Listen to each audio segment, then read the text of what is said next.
This is the Vaguely Nerdy Podcast, where every week this brother-sister duo gets together to discuss the box office, latest film and TV scoops, along with our latest movie or show review, and what we're getting into next. We're your host, Cheryl. And Jay. This week we watched It's a Brave New World. That wasn't in the movie at all, but we watched Captain America, Brave New World, and Jay is on deck for trivia. So what you got? Okay, so Captain America Brave New World trivia. This movie had a lot of side characters in it. One particular side character was not added until reshoots. Who was that? Oh, that was Sidewinder. Oh, yes. Oh. I didn't think you already knew that. I knew Okay, that. well, trivia was weak this week. We learned something new if you did not know that already. But I knew that, I don't know, at some point when they were talking about like changing up the story, I realized it. I mean, most of the trivia about this movie were made up lies from scoopers about the reshoots. So there's not a lot of trivia. Yeah, about this. okay, fair enough. So most of the trivia is just debunking things that weren't true. we're going to keep that light then. Yeah. All right, so let's get into our episode. Okay. Welcome, fellow movie buffs. I'm Jay. I'm Cheryl. Listen in as we break down movie and TV shows, tell you what's in the plot, and hear if we think you should have watched it when you had the chance. Dun, dun, dun.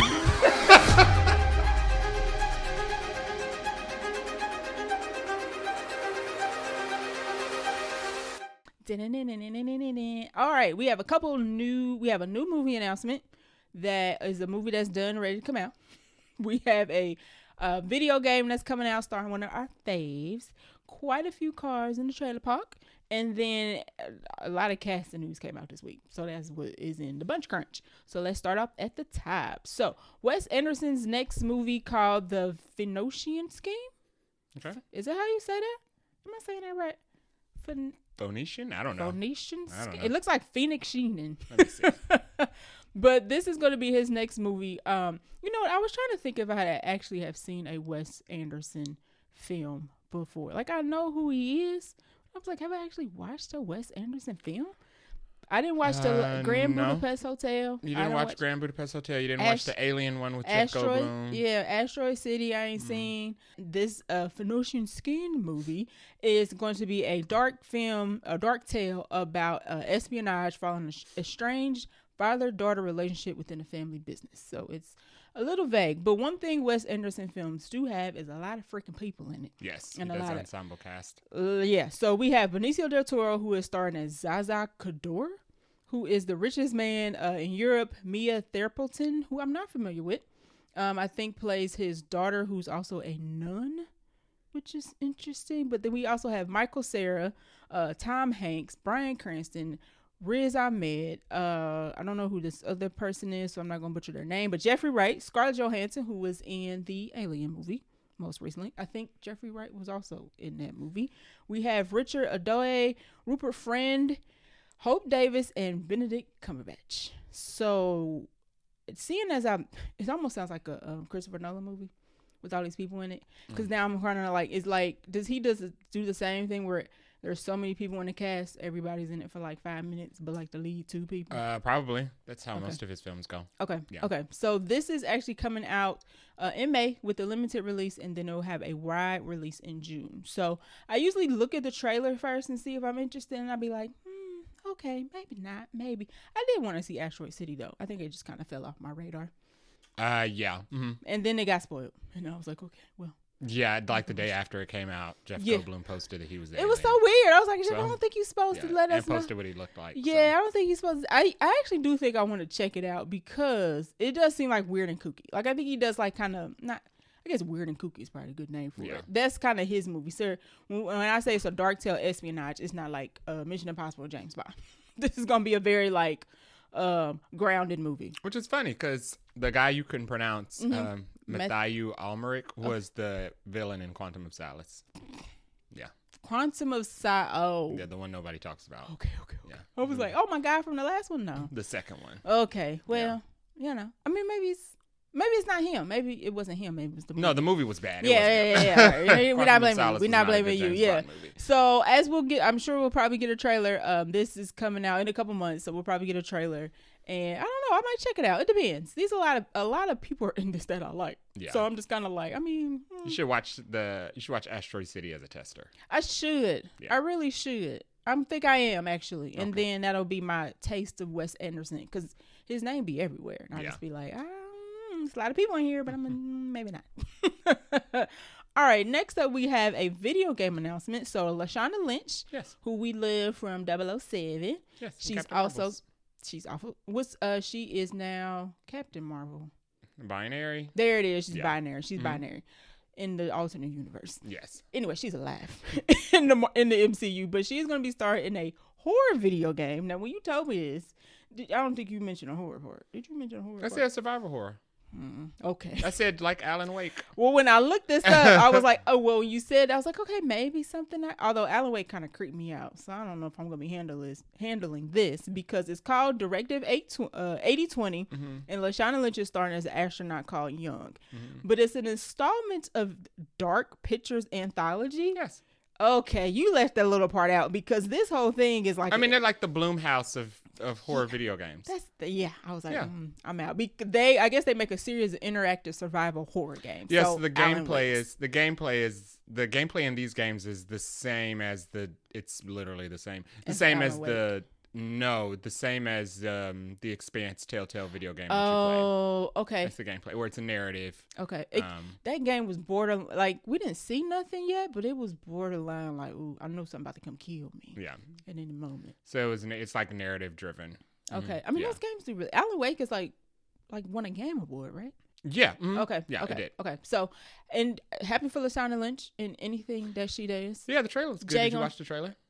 I did. There was a trailer? No, I missed it. Yeah, it was the state of play. No, that's how this was announced. I just saw the article and then I pulled the plot details from the article, but I didn't see. So the picture, she looks like herself, though, right? Yes. Okay, so the picture just like I the saw, actress from Alan Wake looked like herself. Okay, and they do very good with the visuals. So, and the actress from Alan Wake was Will Smith's wife in Bad Boys, and she looks just like herself.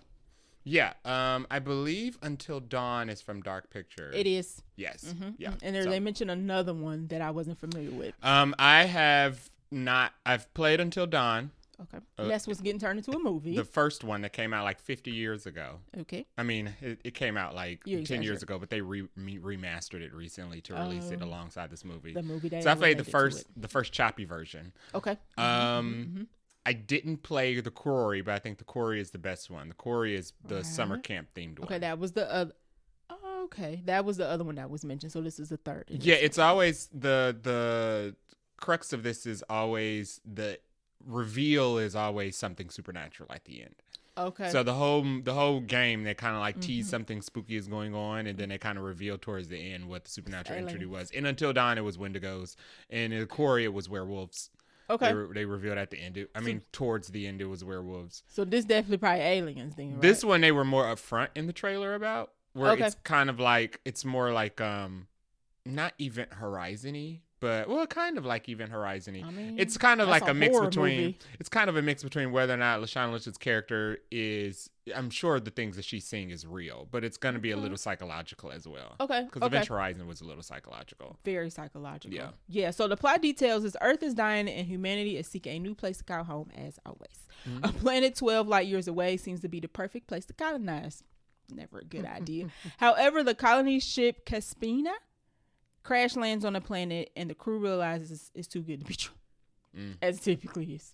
So aliens. Yeah. Killer aliens at that. That's probably like the size of T-Rexes or something. Yeah. But good for her. I'm down for it. Jay's going to play it and tell me how it is. I might play this. Because I can't. Yeah. I'll watch you play it. How about that? You can watch all of the games on YouTube. Oh, okay. You can watch all of the story modes of the game. They're really good. One of them, The Men from Medan, was about them being on a ship. Was about a haunted ship, and then they found out that the ship wasn't haunted. There was gas canisters on the ship that if you were around them too long, you hallucinated things. So you played the whole game realizing that you actually didn't see ghosts. Was the ship moving? No, it was an abandoned ship. Oh, okay. Yeah, you played a group of scavengers who were like going on. Well, not scavengers. You played a group of teens who like stumbled upon an abandoned ship and they like go aboard to like look around it and stuff like that. And you're just tweaking the whole. The whole game, you think you're seeing ghosts or spirits, and the reveal is that the ship's cargo was toxic. So what did ghosts look like? They look like passengers. Okay. They look like dead passengers. Yeah. Never mind. So. But yes, Jay gonna check this out and he gonna tell us how it is. Yeah. All right, that's it for our movie and video game news. Hit it. Oh, time to roll into a trailer box. Toot toot. Beep beep. I can't introduce it. Then toot toot. So you always got to do it. So the first trailer for this week is for Snow White. This is coming out March 21st, 2025. It is a full trailer. Yes, it's shorter, but it is full. Yeah, it seems like it shows just a little bit more. Yes, agree. We see her slaving. Yeah. So not much to say about it. It just looks like the live action version of the animated. With some additional monster fighting. Yeah, we get some more of the magic. We get some more of the singing. We get some more of what her life is like right after her dad passes away. We'll get some scenes with the dwarfs in the mines. Yes. I guess we'll get to see them at work. Yeah. Hi ho. That's Snow White, isn't it? Yes. Okay. I don't know about this one. We got a little whistle while you work. We got a whistle while you twerk. Nope. That's the same thing. Disney would never allow. But I don't know. You know what I will say? She sounds really good in this. Yeah, I think she sounded good in the Hunger Games film. She did. Yeah, she has a good voice. The trailer opens with her singing. I was like, she sound pretty good. I saw The Little Mermaid. Outside of that, I don't really care for Disney princess movies. Oh. I'm too old for them. So. I mean, which ones are left? I think they're probably gonna see how this one does before they do. I would see Anastasia, but that's not Disney princess. They're not doing Anastasia. No, they're not. Ever. So nope. Or Pocahontas. Nope. So, not. And I was disappointed with Mulan. So. Oh. Yeah, Mulan was a flop. Child, I don't know why they did that. Ooh, they should. I was gonna say they'll probably see how this one does before they even greenlight anymore. So we'll see. This is tentatively on the list if nothing else comes out. So you might have to. Sorry. Maybe. Okay. Maybe so. And it's a musical. We'll see. It's closest to TBD. Closest other film that was a Disney princess movie I can think of was Wicked. I wouldn't call that a Disney princess. It's not. But yeah.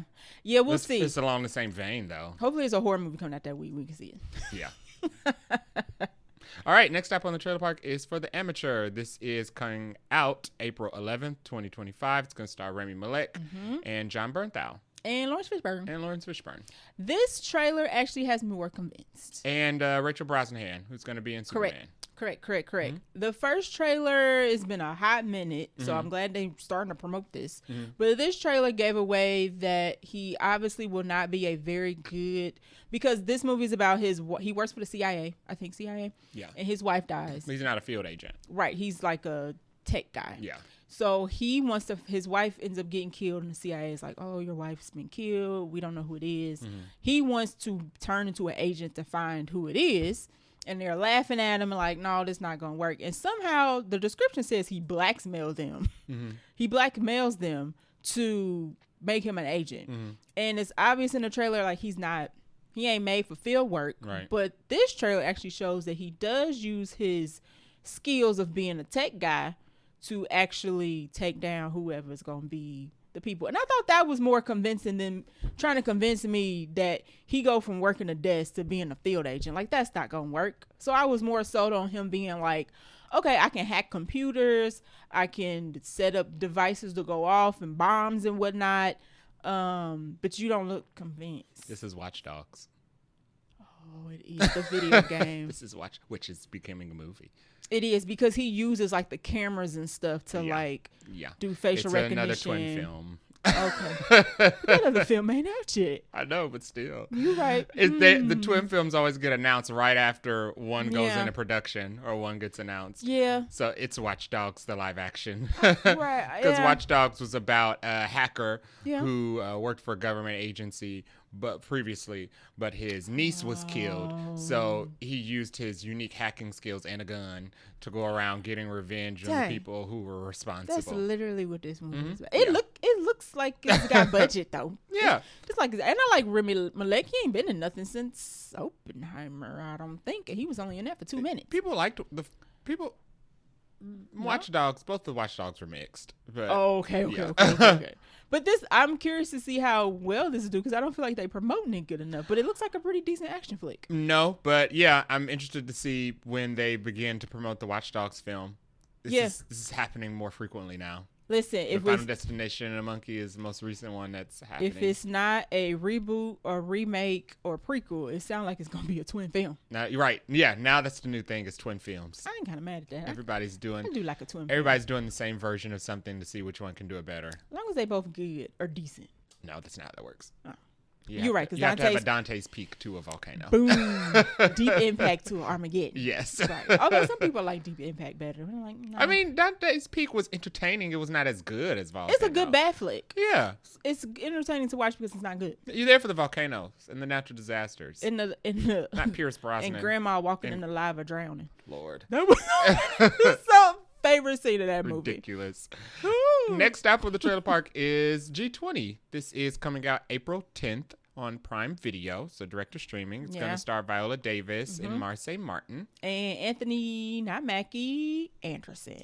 There it is. Yeah. I don't know why I blanked on his last name. And it's also going to star, I can't think of his name, Homelander. Anthony Starr. Bam, Anthony Starr, there it is. There it is. You know, it's funny that Marseille Martin and Anthony Anderson are father-daughter again. Yeah, it's funny. From Blackish. But, so G20 is about Viola Davis, who is the president. Mm-hmm. And she has to go to the G20 summit, and things pop off. Now, when we first got the description of this, I assumed that it was going to be like a White House down situation. Yeah. Right? Where somebody was going to be saving her and her family or whatever. Mm-hmm. This is Die Hard. And Viola Davis is John McClane. Essentially. Yeah. She is, it looks like she used to be in the army or something. Mm-hmm. Like she used to be a soldier. Yeah. And it looks like the family dynamic is all out of whack. It looks like Marseille Martin, like the daughter, obviously got caught on social media drinking or doing something. So the whole family packing up and going to the summit. Mm-hmm. And something pops off because Anthony Starr is the villain in this, antagonist. And Viola Davis, as the president, got to like save everybody. But she got like rifles, assault weapons. She's like John Wicking it through the I was like, oh. This is not what I thought this movie was about. Yeah, so Anthony Starr is taking everybody at the summit hostage. And Viola Davis is fighting people behind the scenes to try to clear everybody. It involves some like AI, like scan people's voices and stuff so they can take over the world. It's the future of film. The plot seemed a little thin, but this is different for Viola. So I'm going to check it out just because of that. It looks a little Heart of Stone-ish.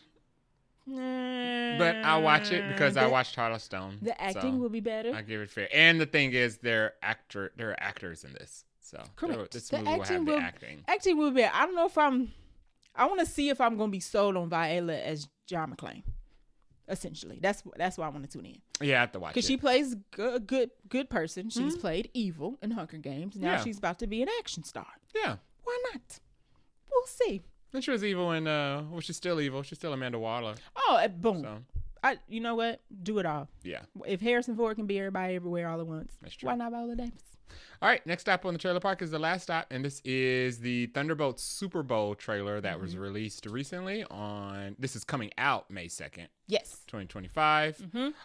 It shows more of the plot. We actually have more of the finite plot of Thunderbolts. We don't know what brings them together, but we do know what the crux of the film will be about. Bucky is actually tag teaming them all to take down Sentry. Well, we don't know why he's gotten them together.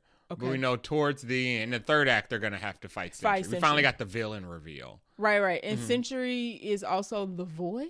Yeah, so Sentry has mental health issues. He has a split personality. He's Sentry, which is like a Superman-esque superhero. He's got a Superman suit, it looked like. And the Void is the other side of his personality, which is evil.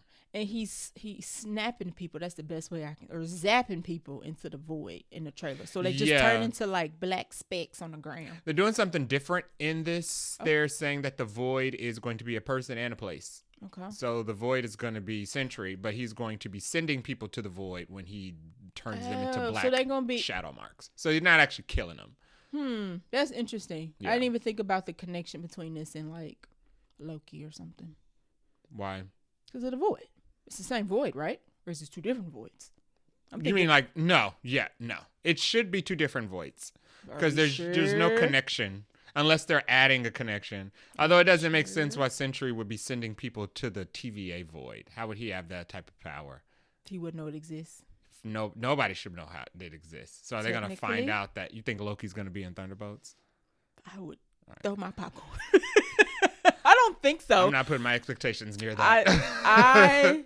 I don't think so, because I think Thunderbolts is gonna be way too grounded. But when you said the void, I just now thought about, was like the void, or maybe this a different void.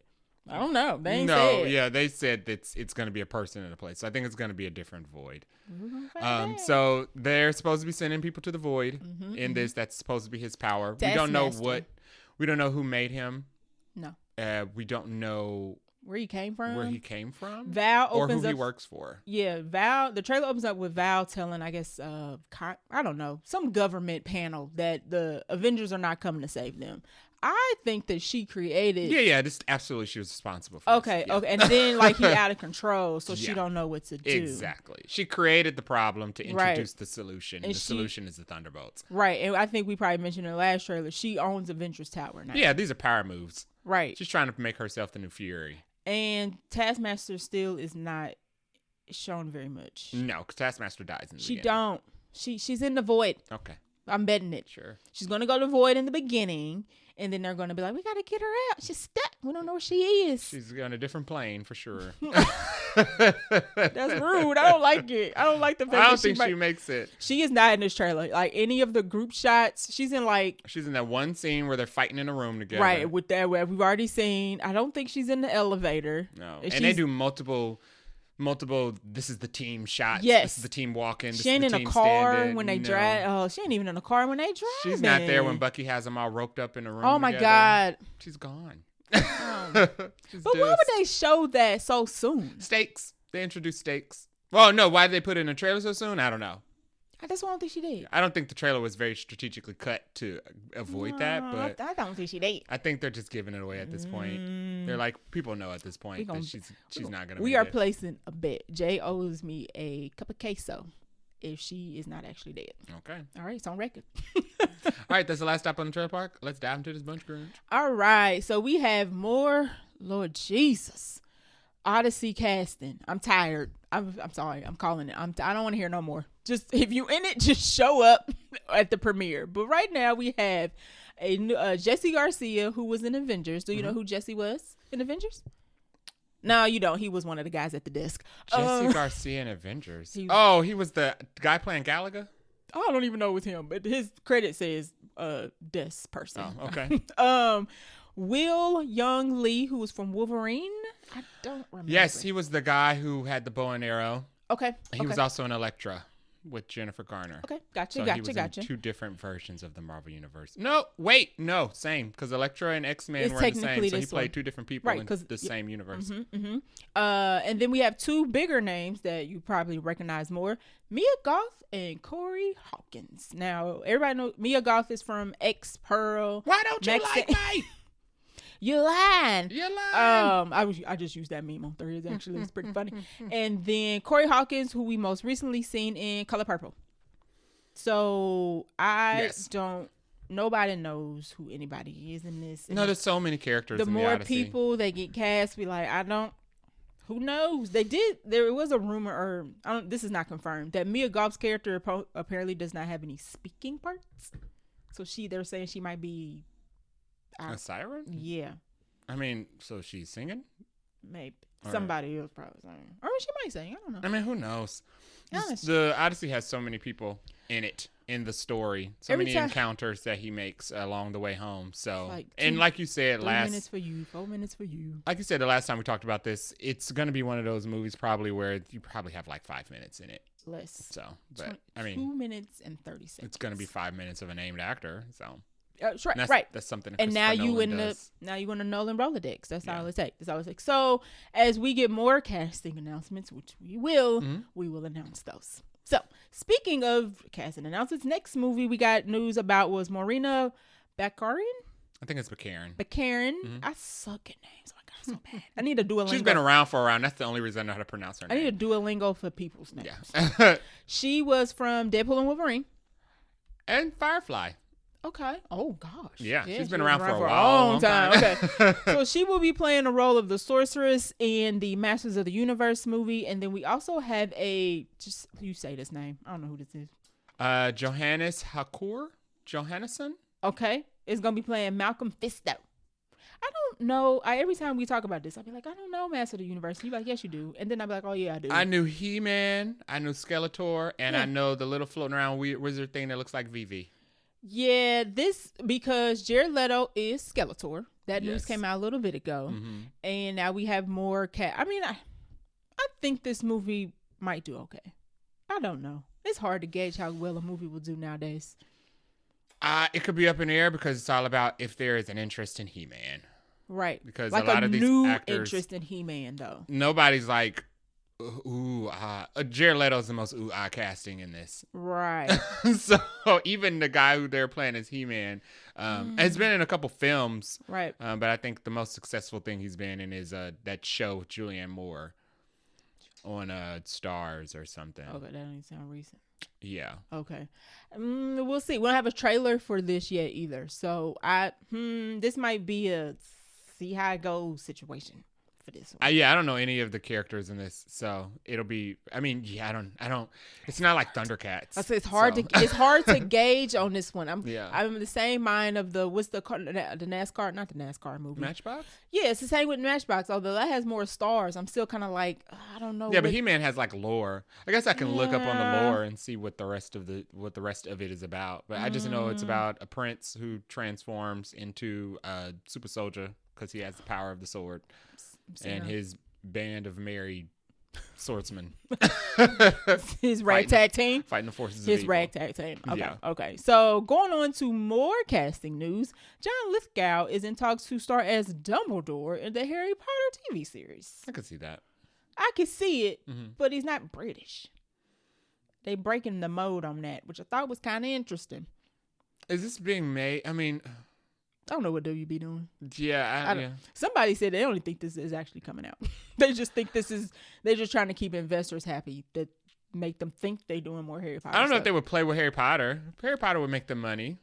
It would. Yeah. It would. This casting I thought was just kind of interesting because he's not British, but he could fake a British accent. He could play Dumbledore.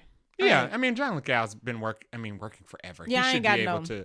I'm sure he has a British accent in a pocket. I was gonna say I don't think we have any problem with him playing Dumbledore. I was just curious. I was like, oh, y'all usually pick like British actors for these series, but we just saw him in Conclave, which he was excellent in. He was very good. So we'll see who else. That's the only casting I think we've gotten for this, and I think this comes out next year or maybe 2027. So it's 2027. Yeah. So we'll see.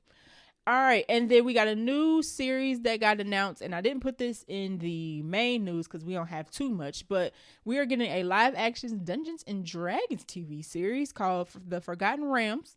It's coming to Netflix, so we'll see if it ever makes it after a second season, and it's going to be directed by Sean Levy from Deadpool and Wolverine. I have one thing to say. Where's the sequel to the movie? It's not coming. Where's the sequel to the movie? That's why they put it to Netflix. I don't want this series. That's why they moved it to Netflix. There's a movie that people didn't go support the film. Ain't nobody watching this after the fact. You think people gonna watch this on Netflix? No. Okay. I mean, who knows? Actually, because Netflix reports ridiculous growth numbers every quarter. So maybe we need to stop paying for Netflix, y'all. I mean, I don't have time. There's too many things on television. You're getting back into Castlevania. Devil May Cry is about to start. Friendly Neighborhood Spider-Man. I'm just not. There's too many things. I don't understand why we just can't get a sequel to the movie. So when I saw this, I was like, I'm putting this on here just so I can complain about not getting a sequel. That's it. And also tell you to watch Dungeons & Dragons, the movie. Because it was good. And we don't even play Dungeons & Dragons. And we thought it was I have the video game. I play that. Oh, really? Yeah, Baldur's Gate. Okay. Oh, you're right. It's been Dungeons & Dragons. Okay, and I bought the movie on DVD. That's how good I thought it was. Yeah, so I like the world. Yeah, I have enough though. Baldur's Gate is very in depth. So yeah, I was watching you like Baldur's Gate is very in depth. So a lot of thinking. I think that's enough for me.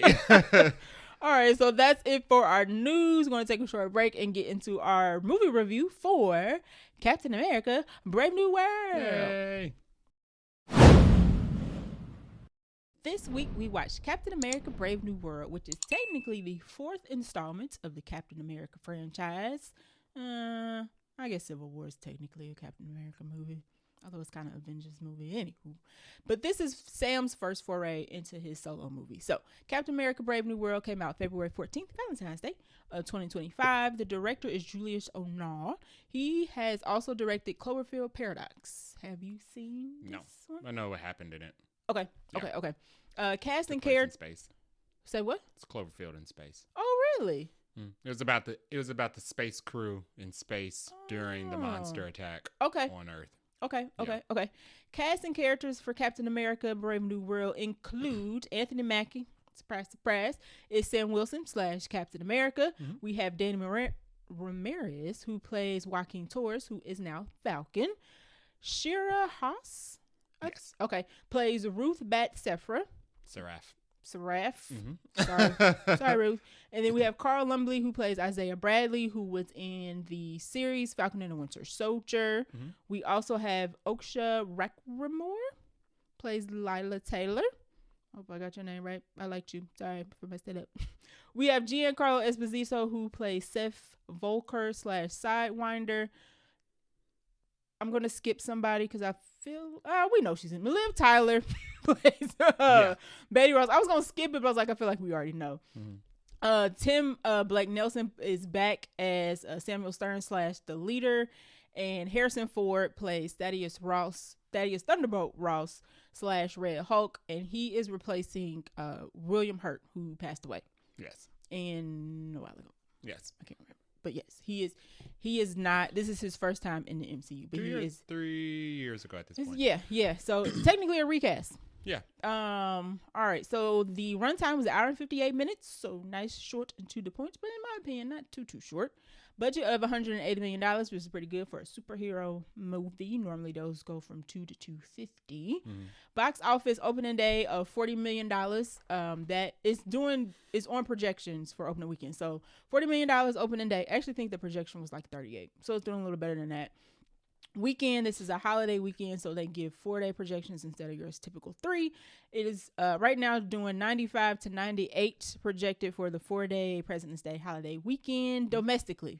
And I think from what I saw internationally, it's set to do like 190-ish. So it's right now it's on track to make at least its production budget back this weekend. Good. So that's good. Cinema score, I'm about to rant for like 30 seconds. Cinema score is a B-, which is not good for superhero movies. It's actually terrible. Yeah. For superhero. It is, I hate to say this, it pains me so much. It is the lowest rated MCU movie of MCU movies. Yes. And I don't like it. I don't like it. It is lower than Thor: Love and Thunder, Eternals, and Ant-Man Quantumania. Yeah. Now, I'm leaving Eternals out of this conversation because that is actually a good movie. And Thor: Love and Thunder and Ant-Man 3 are not the worst things that ever happened. However, in terms of MCU movies, they kind of at the bottom. Yeah. And we, till this day, still hear people complain. Technically about all 3 of those movies. Yeah. But especially Thor: Love and Thunder and Ant-Man Quantumania. Those all have B's, if I'm not mistaken. They all have B's. There's no way on this green earth that you're going to tell me that this movie is worse than that. It don't make no sense. So I don't know who they was talking to. I don't know where they did post-tracks and where they did the cinema score. But I don't agree with it. And that is my rant. Let me go on to the Rotten Tomato scores of 51 from critics. Not a surprise. I mean, critics are critics. And then we have audience score of 78, which is it's pretty good. I mean, it's not like perfect, but that means most people who saw the movie liked it.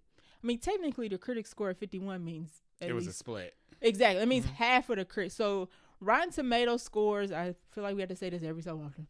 Rotten Tomatoes scores are not the percentage that the people gave the movie.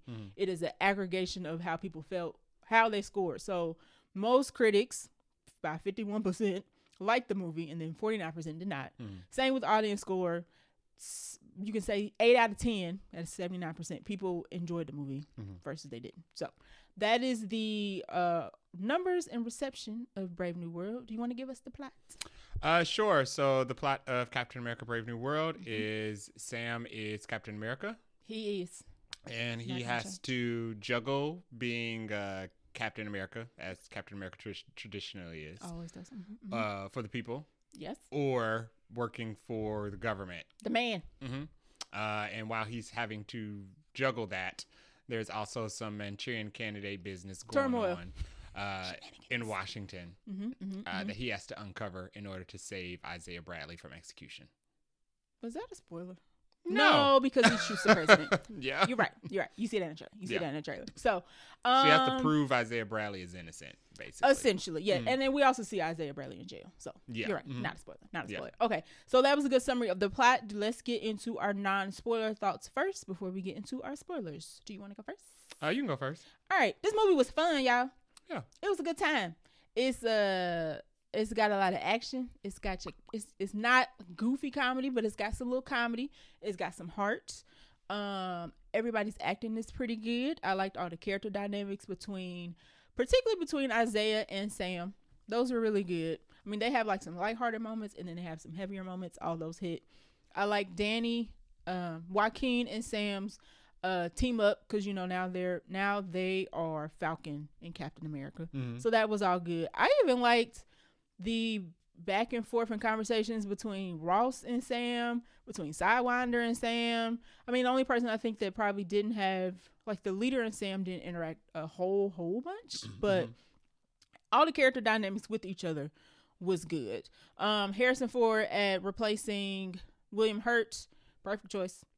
I think the casting was perfect. I actually think as far as emotions, he probably did a little better, maybe. Okay. Because I don't think we saw Thaddeus Ross being super, super emotional in the Hulk movies, but he was only ever a villain. Right. And he's been sprinkled throughout the MCU. So he's significantly in this. Giancarlo edition, like you said, he was added afterwards. He was good. I liked him and Sam had a little tussle that I liked real well. The leader, who is our main person, there's a little bit of Dar Ben happening here, like with the Marvels, where he's the villain, but I don't know if he's in it enough. Like, he could have been in it more. But he also has a justifiable reason to be pissed. So, just like Dar Ben. And then fight scenes were good. I liked all that. I think I mentioned that already. And Sam really fit the shoes of Captain America. Like, he is. I know everybody's going into this like, oh, where's Steve? Steve dead. Sam is now Captain America. And he did very good. So that wraps up my non-spoilers, I think. I thought this movie was good. I had a lot of fun. It had really good action scenes. Sam Wilson, Anthony Mackie, did a great job as Captain America. That was proven at the end of Falcon and Winter Soldier that he was going to do that. So more of that. I enjoyed him. I thought the fight choreo they gave him was very good. Yes. Made it very believable. I liked both his suits. Yes, suits was suiting. I mentioned to you that it's kind of like he's kind of like a combination between Captain America and Iron Man. Because he has the Captain America aspects, because he is Captain America. He has the suit, the shield, and the skill set. But he also has the gadgets, the same type of gadgets. He has light. He's like Iron Man light.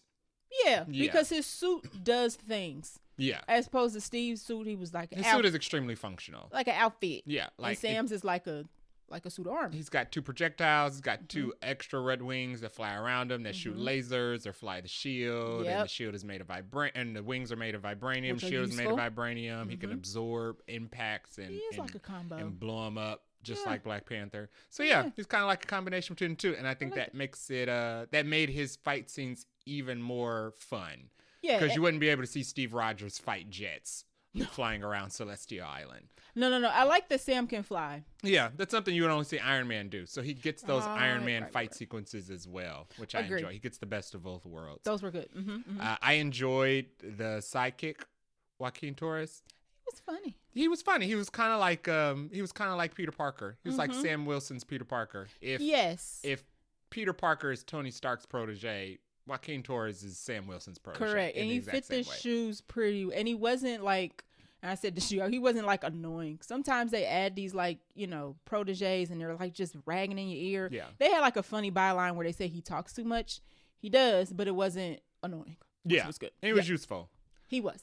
I liked all of the side characters. Me too. I don't think there was any side character that I did not enjoy. They all didn't get a lot of screen time, but I mean, they all served their purpose. Isaiah Bradley was really good in this. He was pretty much the heart of the film. And I liked the fact that was Sam's focus throughout the entire film. And I didn't pick that up in the trailers. No, in the trailers it kind of makes it seem like Sam's focus is protecting the president, but in this movie, Sam's focus is clearing Isaiah Bradley's name. That's his. That's I like that, and you could tell in the movie that like his mission was getting out Isaiah. Like everything else was kind of like a plus, but he was really focused on Isaiah getting out of jail. Right. I like the visual effects. I think they did really good with the Red Hulk's depiction. He looks very red and hulky. We know we get a fight between Captain America and Red Hulk at the end. I thought that was good and believable. I like the way they choreographed that. I was concerned how they were going to make it make sense for Sam to fight the Red Hulk. I think everybody was. But I mean, because in the comic books, because he fights all types of people in the comic books, but you super suspend your disbelief because it's an illustration. It's written, right? Right. In a film, when they have to like make everything kind of serious, it's like, okay, how are you guys going to pull this off? They pulled it off in a way that made sense. And Sam gets hurt in this. Yeah. I mean, he doesn't get his butt kicked. No. Because he is a soldier. So. Right. But he obviously been practicing, especially with the shield. But he gets some jab, stab, and punchy punches. I think people forget that before Sam met Steve, Sam wasn't like an NPC who had no skills. He wasn't like a blank canvas. He was a soldier. He was a retired soldier, and he was already the Falcon before he met Steve. That's part of the reason why Steve kept him around, because he already had the flight suit and the skill set. So Sam is as capable. As capable and has the same amount of wartime experience that Steve does. So I like the fact that they didn't waste time doing a lead up. Like this is us showing you how Sam is able to do all these things. It's like he's a soldier just like everybody else is. Exactly. In this universe. Yeah, you're right. Make a good point there. And that's all I want to give away for non-spoiler. Okay, so that is all of our non-spoiler thoughts. If you don't want to be spoiled, you can stop, pause, go catch the movie, come back, and then read. You could technically read it on Apple Podcasts if you wanted, but you can listen to the rest of our review. And we're going to get into spoilers in 3, and 2, and 1. So we go down. It's the first time you ever listen to an episode. We go down the key characters. I think I got everybody listed. We might have overkill, but we're going down our characters to kind of give our spoiler thoughts, so we will fully be spoiling from here on out. Let's start at the top with Sam Wilson, Captain America. I kind of already gave my opinion, but I'll give it again. Sam is very good at Captain America. Yeah. And I like his version of Captain America because he's different than Steve. So they didn't do like a copy paste of like, be like Steve, talk like Steve. I don't even know how to better say that, but Sam is still Sam instead of Sam trying to be Steve. Well, they point out throughout the film in various moments, and they even say several times throughout the film, you're not Steve Rogers. And he don't need to be. Or Steve would do this, or he says he wishes that he had the serum or something. He does have moments of doubt, so I do like that Sam has moments, because Sam is still trying to figure out how to be Captain America. So he does have moments like, man, I don't know, because this is... Y'all beat me up. Y'all giving me a hard time. I'm just trying to be a good soldier. You know what I mean? So I like that he has his personal and emotional moments of kind of like, I'm trying to figure this out. I want to do good, but y'all making it hard. And I'm black, so I always got to do things twice as hard and double as good. So that was all good. And he's also funnier than Steve. And I like his curses a lot more. He did. Steve doesn't curse. I like the fact that he had a little potty mouth. Yeah, he had a potty mouth. Because I mean, sometimes you just got to say it how you say it. Right. So that was good. And then I also like that he had a better sense of humor, and that might just be Anthony Mackie in general. Anthony Mackie's funny. Coming through. So he had a good sense of humor, and then he also had just Sam's dynamic with everybody was also good, even with his soldier buddies, because he gets he's very well liked. Yes, he's got some. I like that too. I like that they didn't make him dislike, because then I would have been like, nobody dislikes him other than Harrison Ford, but history. Not Harrison Ford, but Thaddeus Ross. Right. So he has a good reputation with everybody, and I like his relationship with people that are all, still soldiers, still serving or whatnot. He calls them out for like favors and research and stuff like that. So I like that he still works with, even though now he's Captain America, he still works with like people on the ground. So all that was good. Yeah, and people in the world don't treat him like he's just a rando who picked up the shield and started being Captain America. He's a vet. So he's a fellow vet, as Steve was a vet. Right. So they're not treating him like the internet is. Right, exactly. He's another veteran filling the shoes. So it makes sense that everybody in the world is like, oh, yeah, this is the new Captain America. This makes sense. I like the way that everybody calls him Captain America, even his very first shot in the film. One of my notes says they say the word Captain America a lot. Yeah, I mean, because that's his title. Okay. And in the military, they use people's titles all the time. So there's no reason why everybody should just be calling him Sam. Everywhere he goes. Because he's Captain America. That's a good point. Don't change up because it's Sam. Right, because it's Sam. You know, wink, wink. Y'all know what I'm trying to say. I like the fact that he's solidified in the world that as Captain America, they didn't have to do the rebuild up or the reintroduce how he became Captain America. Because we had the whole show, right? Right. They don't even address Falcon and Winter Soldier because at this point, it's years ago. Right. And he's been Captain America since. So. The movie jumps at least from the beginning of the movie to where we get like rolling. There's like a 5-year gap. Yeah. So he's been at least 5 years or not more. I think it's months. The gap in the beginning is months. You're right, because he says 100 days. I think the length of time between Falcon and the Winter Soldier and this is canon. Okay, it's been some years. Yeah, so he's at least been Captain America for that. You know what? I think you're right because I think it's been at least. I think I read it was 2 years. Yeah, and you have to remember they're all in the future now because of the snap. Right. So they're 5 years. I always forget about that part. Yeah. You're right. But yes, I do. Now that you say it that way, the fact that they kept saying Captain America, that was good. At first I was like, it's like a drinking game. But you're right. I like it. I liked both of his suits. I am more of a fan of the white suit, but they kind of love that white suit. They kind of explained a little why he had to switch suits because his other suit got tore up in the beginning of the movie in a fight. But yeah, I like the blue suit too. I'm impartial. I like every them superhero movie comes with a suit upgrade. He's gonna have something new in the next one. They always have to, exactly. Right. He's gonna have it, and hopefully it'll go back to the white suit. It'll be an upgraded version of it because I like the color differential. The blue suit is too similar to Steve's suit. It's too plain. You're right. Yeah. The white does stand out. It looked clean. Yeah, it looked clean. So okay, fair enough. I like this suit. I like the helmets that they gave him in this. We talked about helmets. I mean, they do have the. You don't like the nanotech. They do have the nanotech helmet. Like it. I'm not a fan of the nanotech helmet. But you are not alone. It didn't look goofy on him in the movie, and I like the goggles better than the whole over the ear cowl thing. Yeah, he said he didn't like that cowl thing. He said they had to get rid of that. Yeah. But he doesn't actually use it.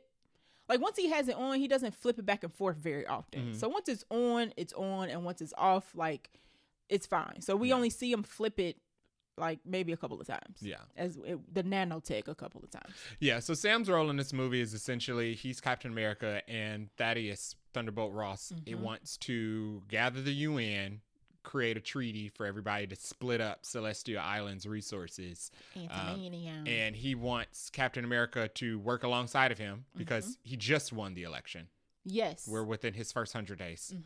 And he also wants... Life is imitating art, by the way. He wants Sam to be next to him during this chapter, and he also wants Sam to do that while also rebuilding the Avengers. And the Avengers would essentially work under the president. Now, I have a question for you.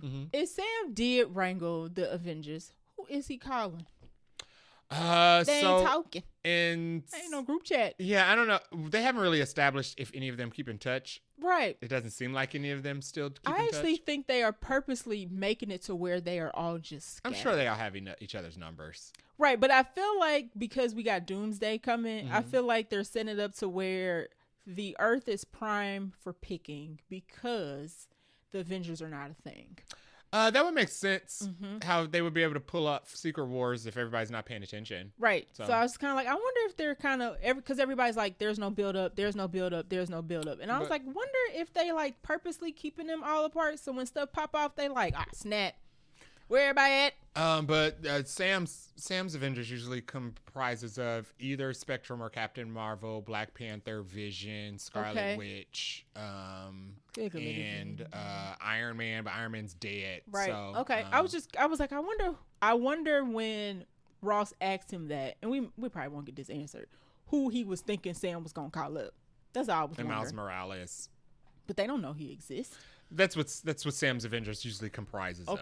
So I mean, maybe after Secret Wars. Interesting. Yeah. Interesting. So, okay. We don't know who he's gonna gather. Oh, and She-Hulk. So She-Hulk's on the board. And there are different characters on the board in the MCU than there were in the comics. So we don't know. It's gonna be what they different. Gonna do. Shang-Chi wasn't like in his lineup. And he's originally. Grounded, so I feel like he or Moon Knight. So yeah, we don't know what's going on with him. they said he's gonna be in Secret Wars. Okay. So, but anyway, Thaddeus wants Sam to regather the Avengers and work under the administration. Sam's like, I don't know if that's a good idea because the last time me and you saw each other, you put me in the raft because of the Avengers.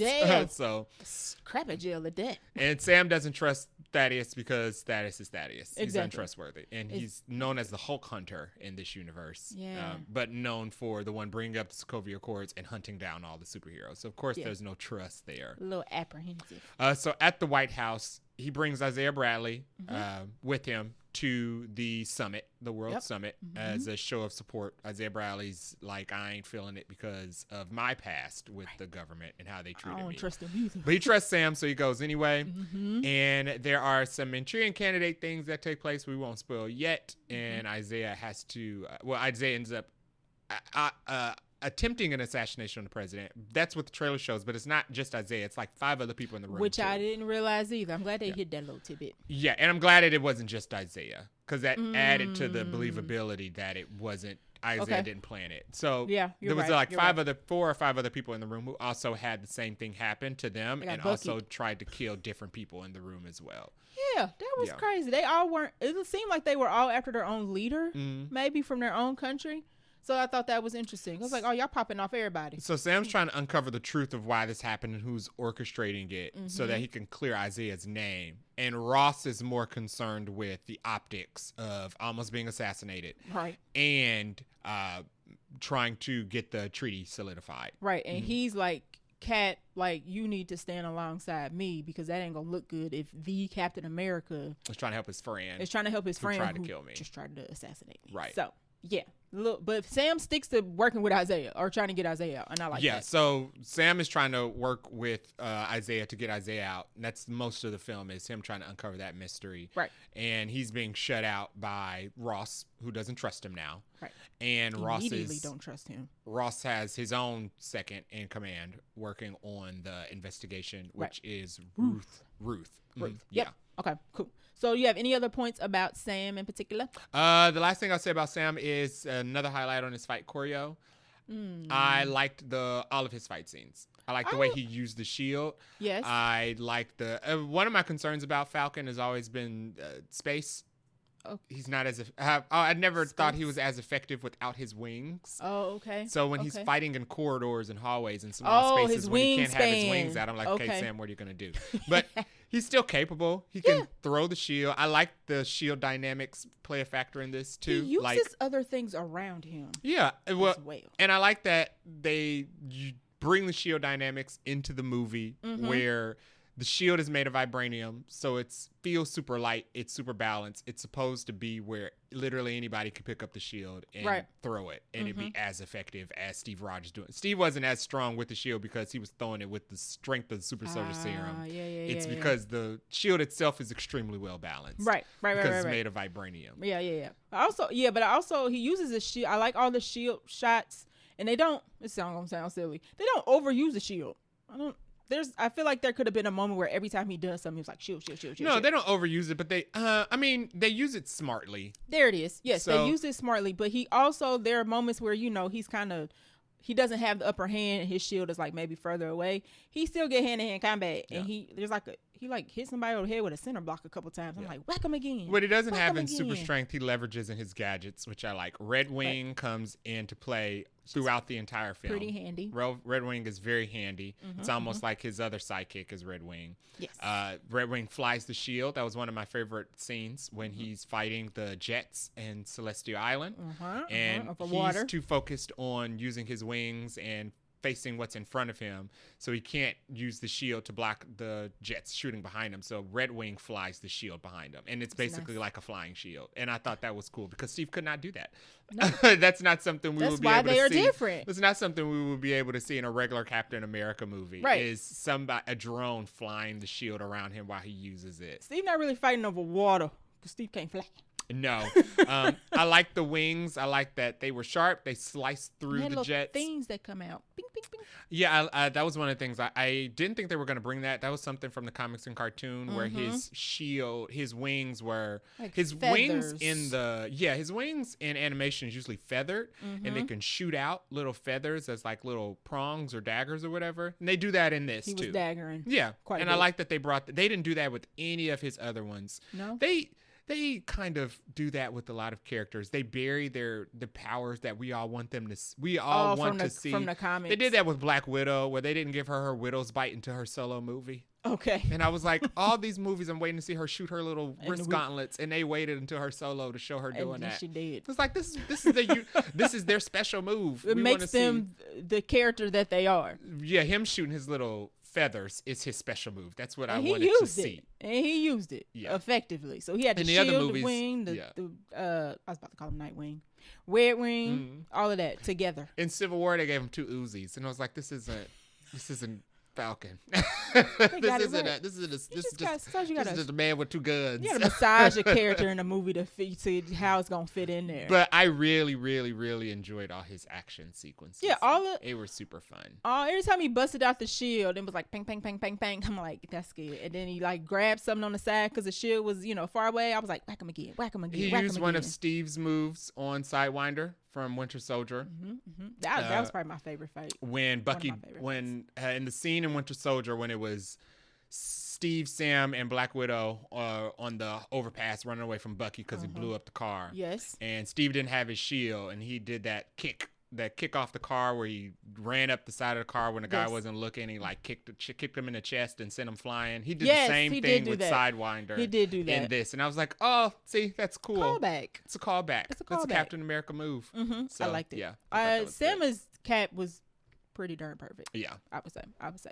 All right, next up we have Joaquin Torres, who plays Falcon. So we got introduced to Falcon in the Winter Soldier movie. He was not Falcon at that point. He was Sam's friend, sidekick, co-worker. There it was.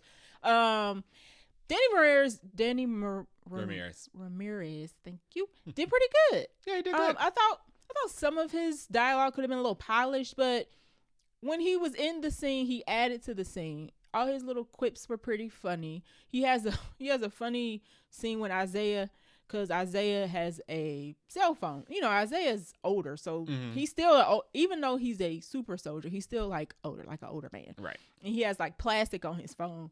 So he's showing him something to his phone or something, and Joaquin rips the plastic off. He treats him like a geriatric. Yes. He treats him like a old senior citizen who don't know how to who's not in his right mind or something. Take care of himself. So he like rips the plastic off of his phone, and Isaiah look at him like, boy, what is you doing? So that was all funny.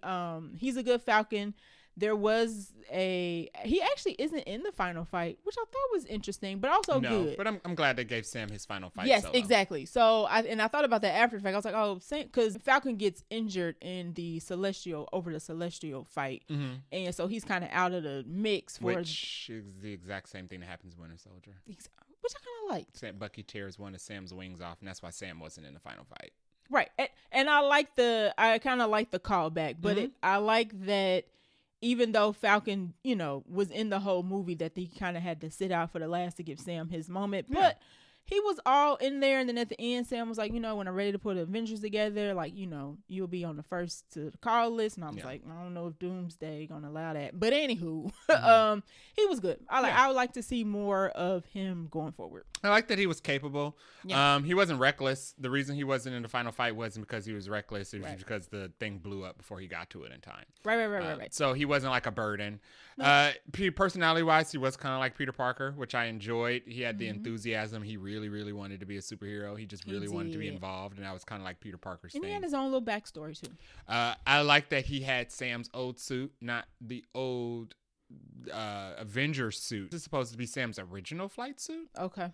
I think it's been a while. Pre-Avengers. It's like that brown army green situation. Yeah, because this doesn't look like the suit from Civil War. No. Yeah, Sam's Civil War suit looked more like his blue Captain America suit. It was blue and red. So this is supposed to be Sam's OG Winter suit Soldier then. suit. Okay, Yes. This is on the That- boots on the ground suit. Yes, then. that Torres has been holding on to and just waiting for the opportunity to use. And This is the same suit he referenced in Falcon and Winter Soldier, where he kept asking him he kept suggesting wing upgrades. Yes. And Sam told him no. yeah. So he finally get to wear it, y'all. Yeah. He fits it pretty well. Yeah. Well, I liked him. It was good. I will look forward to the dynamic between those two in future movies. Yeah. For sure. All right. Next up. That is Thunderbolt Ross, aka Red Hulk. I already said this, but perfect casting for Harrison Ford. Yeah, great. But Thaddeus Ross is still kind of trash. He's a bad guy. He's still trash. Yeah. And what he does to the leader is like, that's kind of trash, dog. I see why he mad at you. So essentially what Ross did was, after the events of The Incredible Hulk, the last one with, why am I drawing a blank on his name? Edward Norton. Thank you. The other E. The Incredible Hulk film. There was a scene where the leader, some of the Hulk's blood dripped into one of the wounds on his forehead, and it caused his brain to grow. So instead of giving him super strength or turning him into a Hulk, it gave him a super sized brain. So he's smart. Yes. Very smart. So he can't see the future or control minds, but he can predict things based on probability. Yeah. He has Doctor Strange. Yeah. That super sense. Right. So Ross has been imprisoned him, used him as a scapegoat because Ross was to blame for the Incredible Hulk, not Stearns. So he used Stearns, threw him under the bus as the scapegoat. Stearns is just a scientist working for him. And for the last, what he said, 16 years? 16 so years? since the end of that movie. Right. And he's been imprisoned at Camp Echo 1, which Cracker is some prison. off the grid prison, where he's been using him to predict everything. He's been using his brain to. He's basically been the brain of Thaddeus Ross. Yeah, he's been using him to his powers on probability to predict world events. So that the game is rigged. He's also been using his mind to create all types of technology that the world has been using for its defense, or the U.S. has been using for its defense services. Right. So Ross is bad. And I thought what they were going to do was they were going to, there was going to be a twist, and it wasn't Ross who orchestrated all this. I was like, yeah, this is pretty terrible. So this can't be like there. And this is Harrison Ford, and I'm not used to seeing Harrison Ford play a bad guy or be the ultimate villain at the end. But yeah, these are some pretty heinous crimes that he committed. It's not just that he had him. I mean, it's a crappy jail too. It's not like he in like the DoubleTree underground or nothing. It's like a crap. It's dark. It's wet. It's cold. He been down there, and he told the leader, like, once I get elected, I'm gonna let you go. But he got elected, and he ain't let that man go. And he couldn't, because you committed so many crimes by keeping him down there. So like, there's no way you could let him go. And there's another piece of why he let it go, but maybe we'll save that to when we get to the leader. He was better off having him killed. He's already off the grid. We couldn't kill him because of the thing. Oh, yeah. So it was just kind of like, why would you set this up this way? Yeah. So I guess that's not since we're in spoilers, we can talk about might that. as well, So the reason that he's kept the leader in prison and didn't just off him as soon as he became the president is because Thaddeus Ross has heart issues, which is canon. Oh, okay. I didn't know that. Well, now it's one of those things. I think it's like one of those Samuel Jackson things where it's canon now. Okay. Portrayed him differently in live action. Okay. So Thaddeus Ross has heart issues. He was dying. Nobody was going to be able to figure out how to save him. The only person who would was Samuel Stearns. Samuel Stearns developed the medication necessary to keep his heart going, as long as it takes 3 a day. Yeah. What Harrison Ford does not know is that Samuel Stearns has been putting small dosages of gamma radiation in the pills. And as Harrison Ford's character has been taking them over time, he's been slowly absorbing gamma radiation and brewing a Hulk under his surface. And one thing that nitpick about the movie, it made it seem like Ross knew that he was going to be the Hulk, but I don't think he knew until it happened. It seemed like.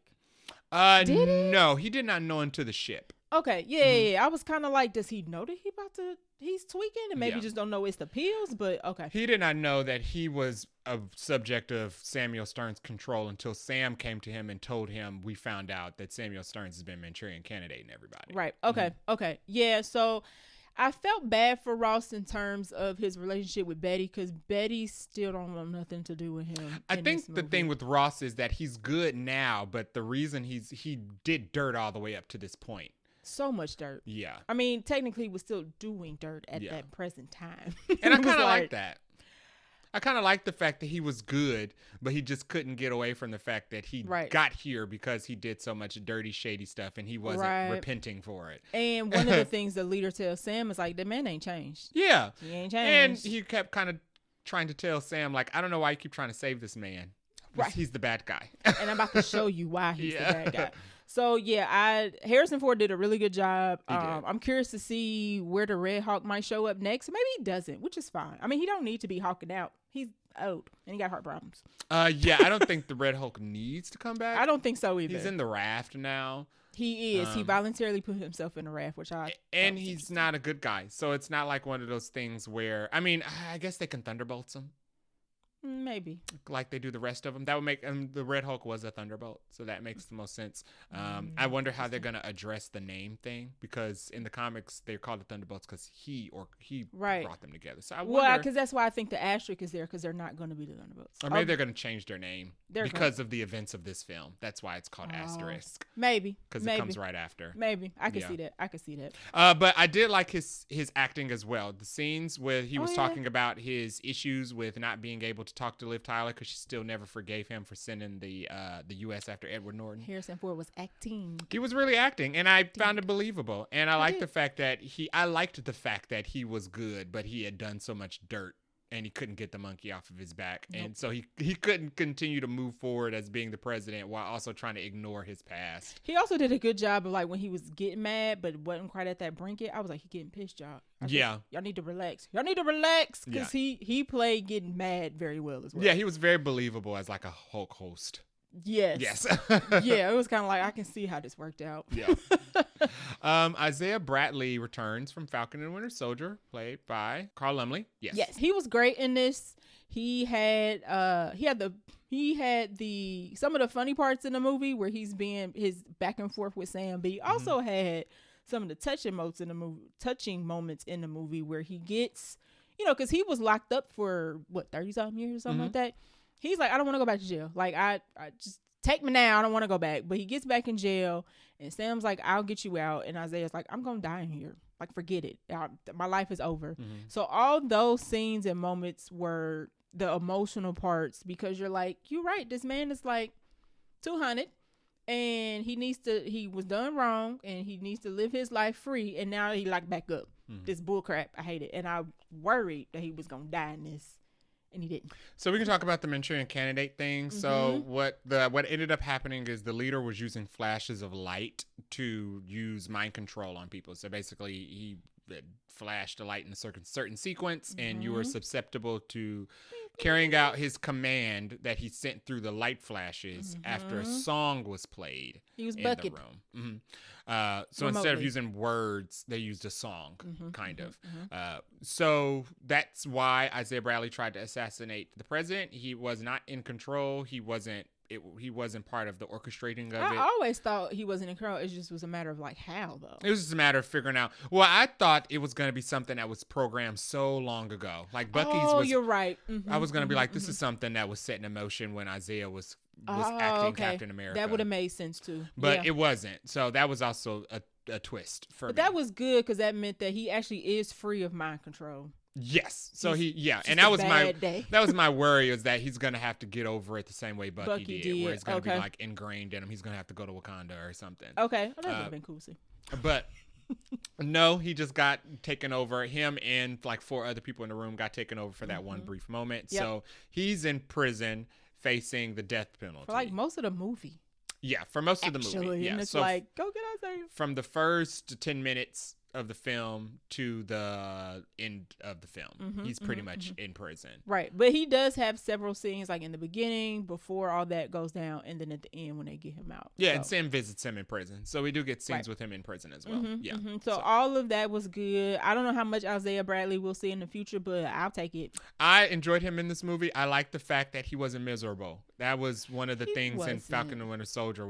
It was sad because it was just him and I believe his grandson. Right, which they were going to put in this, but they said it was too much. It was getting to be too many people. Right. So him and his grandson, and it seemed like he was just miserable, hiding out. Right. He didn't want nobody to know he was alive. He didn't want nobody to know that he existed. But now the world knows who he is. When he showed up at the White House, paparazzi called out his name. He's regarded as the OG Captain America. Correct. Because he is. And Danny, I keep calling him by his real name, Falcon, actually, he was like, oh, you're you. And then he like, shakes the hand and all that. And he's like, oh, honored to meet you. And it means he's being taught about. And the whole thing with Isaiah Bradley, comics wise, is supposed to mirror the Tuskegee Airman experiment, and I like the fact that they're still in the fake universe, in the MCU universe. It's still a thing. It's like they still pass the teachings on, so he's not forgotten. Correct. I like that. That was all of Isaiah's entry into this movie was good. Yeah, I love that. I like the fact he's part of the universe. Yes, and he, like you said, he's not miserable. He's living, like he's running. It sounds like he's running a gym or a training camp or something. Not training camp, but he looks like he's running a gym. So he's living life, not in the shadows. His action sequence at the White House was good too. When he had to take on, when he tried to do the assassination, he had to take on the soldiers. He threw the marble table and then jumped out the window. Right. I like that his running looked like an older man running. Yeah, it didn't look like Steve Rogers running or T'Challa running. I was like, is this about to look weird? But no, it looked like an older gentleman. Yeah. Who's souped up. Yeah. Running. Yeah. So I like that. That was good. That was good. All right. Samuel Stearns, who plays the leader, who's never called the leader in the film. He's not. But he's not actually in this much. No. He talks on the phone. We see, I guess he's more so in the second half. He's the Zemo of this movie. He's the Zemo of the Civil War of this movie. He is the Zemo. So we see him about as much as we see Zemo. So he's the orchestrator of all of this. As Jay already explained, he's the one who's doing the mind control. And Sam's trying to find out who it is. And it's the leader. I thought it was interesting that Sam apparently foiled his plans like a couple of times. It was pissing him off. He was getting mad. Yeah. Because he was like, I had all this, because he does probability, right? He's like, I mapped this out. I calculated it. And your behind is throwing off my calculations. Because so he underestimated Sam's potential. As Captain America. Right. He was like, you got to go. So you're messing up the math. The math's not mathing when you're around. So he was fine. I feel like he could have been in this more since he was the villain. So it was kind of like, well, where's the villain at? But like I said, it felt a little similar to the Darben, where I feel like Darben and the Marvels could have been, actually she was in it quite a bit, but I feel like she could have kind of had more backstory or something. But his motivation was valid because he'd been trapped and he kind of deserved it. No, he was trapped. Yeah, I was gonna say, I mean, he deserved it maybe after the fact, but he ain't done it yet. Right. He was not responsible for what happened to Edward Norton. Right. So it was kind of like he had bad intentions, but he ain't do the intentions yet. But the acting and stuff was good though. Like he was cool as the leader, and when we did get to see him, I liked his interactions with Sam that he had. I was mad because he killed one of Sam's buddies that we got to see. Sam's main army buddy.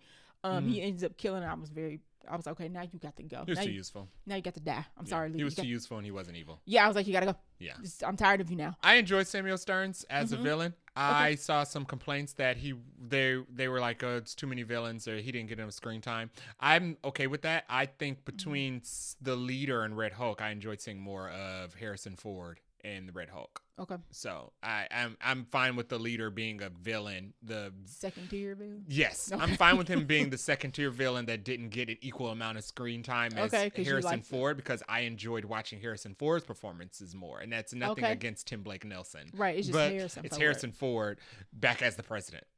Evil this time. When he did his speech, I was like, it's Air Force One. I just want him to say, get off my plane. I would have been cheesy, man, but there was no plane sequence. Right. He was on a plane. Get out of my office or something. He didn't kick anybody out. Oh, they would have complained about it so much, but it would have made my heart so happy. It would have been so perfect. Between these two villains, and Sidewinder, I enjoyed the Red Hulk sequences more, and I enjoyed the Ross sequences more. So I'm fine with Tim Blake Nelson not getting an extra hour of screen time because he's a villain. I saw some complaints about his head, because I didn't buy it. I like it. It's fine. His comic book appearance is slightly less ridiculous than MODOK. Okay. So they went. okay. Yeah. So they went Please instead let's of not go going there. super. And this is my worry about Sinestro in the Lantern series. Okay. So instead of going super large brain that's comical and doesn't make sense, just looks it more would have been deformed. goofy. Like people would have made fun of it if Of they course. made him look comic Another accurate. thing to pick at. They did like it looked like tumors.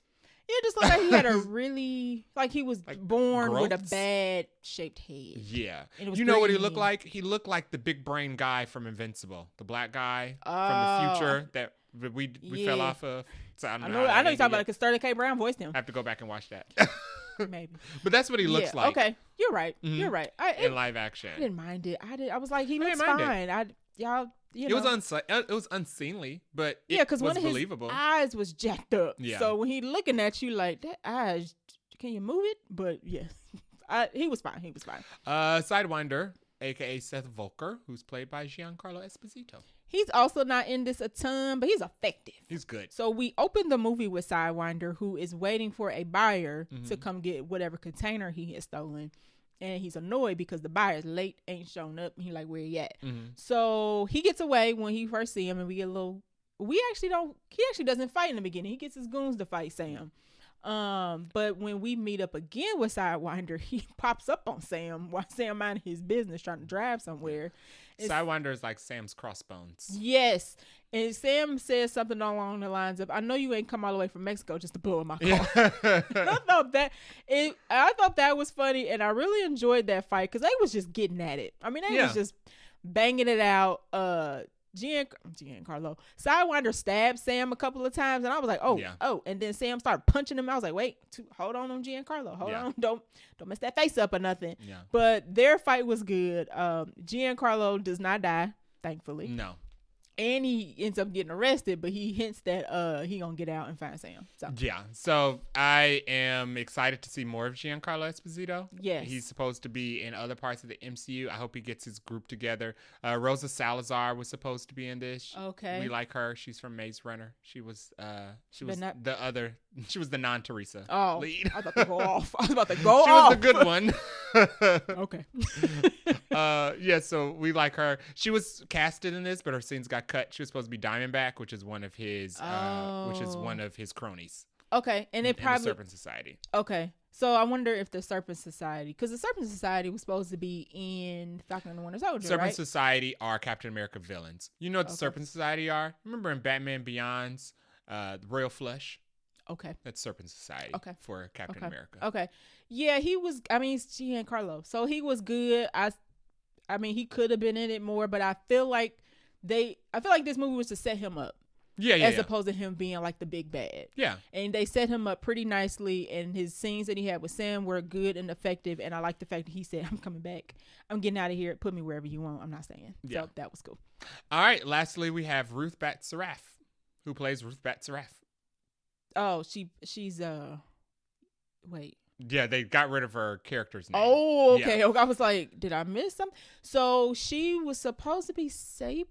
Yes, it was an Israeli superhero. Okay, but because of current events, they scrapped that, and they made her a former Black Widow who now works for the president. Right, and she was actually good. I thought she was going to turn out to be bad, but nope, she's pretty straight laced. Yeah, she was a good character. Yeah. Yeah, and her acting was a little, it was okay. I think it might have just been, I don't know what else she's been in. Yeah. But she's really small, which I thought was hilarious. I didn't expect her to be so small. She is tiny, but she was kicking butt though. And I was kind of like, she's so little. But with all the widows, they kind of say that they allude that all the widows are enhanced. So they have like a little enhancement juice. She was definitely going toe to toe with the people she was fighting. Yeah. So she was fine. I felt like they could have combined her character and the Secret Service, Lila. I feel like they could have been the same person. Yeah, it didn't seem unnecessary why they had to have both, but I guess she couldn't be with Ross and with Sam because she starts out as, I'm trying to think of a parallel, but I don't think there is one from a different MCU film. But she starts off as against Sam. She works for the president. She's been tasked by the president to lead the investigation into the assassinations. But I like the fact that she's not against them for too long. Right. She pretty much switches sides pretty quickly when she's not stupid because she's a widow. Oh, right. I like the fact that they don't make her like the one dumb widow who isn't even able to piece together. Who goes through the whole movie like, what are you doing? What are you doing? You what have are you no doing? idea like, of what's happening in your face. She actually ends up helping, I think. You should be more capable than this. Right. So I like the fact that she was. She didn't play dumb. No. She didn't stay as a foil for Sam for too long. She actually was helpful for them. She was. I liked her line with when she walked past Bucky for the first time. Oh, that was funny. That was a funny scene. Because we're in spoilers, we get a cameo with Bucky. I loved it. Bucky comes to visit Sam. And that's not too much of a spoiler. You should have assumed that. I thought it was going to be an after. I thought they were just going to tease us in the after credit scene because Thunderbolts is coming. But they had like a whole 45-second scene. If anybody was going to cameo on this, it would have made the most sense for it to be Bucky. Yeah. So I enjoyed it. She walks past Bucky while he's leaving after he visits Sam at the VA, and she's bringing coffee, and she looks back at Bucky, and she talks about how she thinks Bucky's cute, and how he has a nice smile and he's tall. And Sam talks about how he's 130 years old, and she's like, I can work with that. I thought that was funny. We got a good laugh out of the audience to that one. So that I wasn't, because through the whole movie she's very like stern and like, I'm a former widow and I work for the president, like serious, and then she cracks a joke and you're like, oh, the little girl got some fun in her. And we talked about in the car how Captain America always has to have a white woman on the inside. Yeah. The first Captain America, it was Haley Atwell. Yep. Then it was Natasha. Then it was then it was Sharon. Oh, it was Sharon. Now it's Ruth. There's always every Captain America has to have a white woman who's on the inside who can give him the information on the people who are shutting him out. That was funny. But that was funny. Right. Then she was like I said, I don't know what else she's been in. She was pretty cool, but I did like her little moments were effective. I thought her character was fine. Yep, character was fine. All right, let's get into our likes and dislikes. I already said that I liked that I liked that Cat was whacking everybody. There was one scene with the center block that he picks up because his shield flies off, and he was beating that man's behind. I was like, one more time. I like that he was more brutal, maybe, than Steve would have been, because Steve will like kick your butt and just kind of leave you, But Sam was like breaking people's arms. I'm like, I like that the villains kept. In his fights, the henchmen kept going for his shield. They kept trying to separate him from his shield. And then when they would, he would still kick their butts. And it's like, because it's not just the shield. You guys think it's just the shield. Because they think, you don't have super soldier serum, so the shield must be all you got. And he like, nobody ever says that about Natasha. I'm new to this, I'm true to this. Yeah, nobody ever said that about Natasha. Right. She never had a shield. Exactly. All she had was 2 sticks and 2 guns. Listen, nobody ever said she was incapable. Getting busy, but come on. What do I have? Sometimes there's a little too much, and this is a nitpick. A little too much exposition sometimes. I feel like certain dialogue scenes that would like explain the whole thing, and I was like, okay, we get a little wordy, but other than that, I think I covered everything. I thought the runtime was pretty tight. I was worried a little bit, and I don't think that a movie is good based on its runtime. But one of my things about the Marvels is I wish it was longer. Like, I wish we got a little more breathing room. And this could have been longer, but I don't feel like I wasn't wishing for more at the end, I guess. Like, I wasn't like, ooh, I wish this was like 20 minutes longer like I was with the Marvels. So the runtime actually worked, I think, for me. People were making such a big deal out of it, but I think it was fine. Let's see, what did I like? Celestial Island. I love the Celestial Island sequences. I didn't think it was going to play as big of a part in this film as it did, but it did. For a good 10 minutes or so. They confirmed that Celestial Island is made of adamantium. That's what Celestials turn into when they die, I guess. Don't ask. So Celestial Island is made of adamantium. I like the fight sequences there. I put in my notes to kind of turn into a Gareth Edwards movie, because Gareth Edwards is good with like scale. Because we get Sam and Falcon just flying around, whipping around back and forth with. It almost looks scary, and I like the fact that it looks scary. It did, because it's just because we get a big wide angle shot, and they show like the moon, so you can see like the moon in the distance. Obviously, it's not as big as the moon, but you know when you see something big and it's so large, it encompasses like the moon and the whole sky. And I was like, this thing is freaking. It looked like Titan from Final Fantasy 16. Yeah, coming out of the earth. Like 20-minute boss fight, but it's so large, and we finally got to revisit it, so we can finally get people to stop asking. Yeah. But the scale was nicely done. Yeah. So yeah, I super like the fight at Celestial Island, flying around with the jets, with the shield, blowing them up, slicing them in half. I like the fact that the tension in that moment was about stopping their own pilots. Right. And the trailer makes it seem like they're fighting each other, and they kind of are, but they're really trying to stop their own U.S. pilots from being Manchurian candidated. Shooting at the Japanese. Right. Well, they actually are. They end up getting right, and they trying to stop them blasting off rockets continues. Did you say how many rockets do they have? Yeah, the one jet that they had been firing it off was taken over in the beginning of the sequence. He was flipped in the beginning of the sequence. Right. He was firing missiles like back to back to back to back. He was stopped. Like I don't know how he was reloading them mugs. He was stopped. So yeah, the celestial scene is actually them trying to stop 2 U.S. pilots from firing on Japan, and Japan kind of like, hold on now, why y'all firing at us? So it's like a back and forth, and Sam and Falcon are trying to stop it, but it's only them 2, right? Yeah, because the leader has orchestrated it to where because he does technically work for the U.S. So the leader has planted evidence. Employee. The leader has planted evidence that the U.S. stole the Japanese share of adamantium. That Sidewinder had. That Sidewinder had. The U.S. organized Sidewinder to steal it. Right. And then organized Captain America to pick it up and save it so they could look good for the treaty. Right. Thunderbolts didn't do that, but he knows that the leader did. But he can't say the leader did it because he would be an accessory. Because he's responsible for the leader. Right. How he do that in that jail, sir? Right. So the whole Celestial Island sequence is Sam trying to do damage control while Ross is trying to convince... Literally damage control. While Ross is trying to convince Japan that we did not do this. Right. And Japan like, you lie. And because he can't tell the real truth. Right. Once again, it's the Mia Goth meme. You're lying. Yeah. I do think that there was some. I think this was part of the reshoots, and when you watch the first trailer, there's a scene where it looks like Harrison Ford might have turned into Hulk on the ship. Oh. Because if you go back and watch the first trailer, Ruth's character and Harrison Ford's Secret Service are walking through the hallways with their guns out. Oh, yeah. I think something was supposed to happen on the ship. And we do get a scene where it seems like he was going to turn on the ship. Close. The eyes is turning red. Yeah. So and there was like flames and stuff all over the ship. So I do think something was supposed to happen at the ship that got cut. But the sequence was fine because the whole sequence is about Sam. Exactly. And Falcon's helping out, but this is where he gets injured, and Sam pretty much has to finish the job. Yeah. So that was good. I didn't have any dislikes really. Yeah, I didn't. I'm trying to think. Like I had nitpicks, but I think I already picked them out. Yeah. So I don't.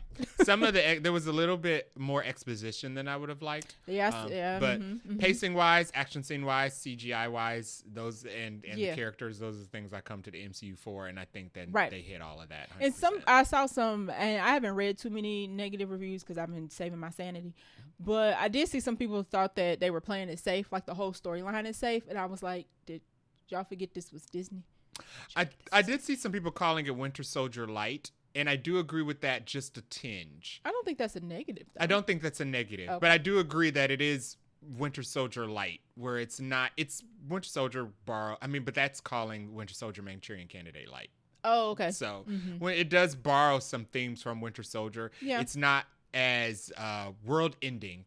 No. Winter Soldier as a world-ending threat. Right. This is not a world-ending threat, but... Yeah.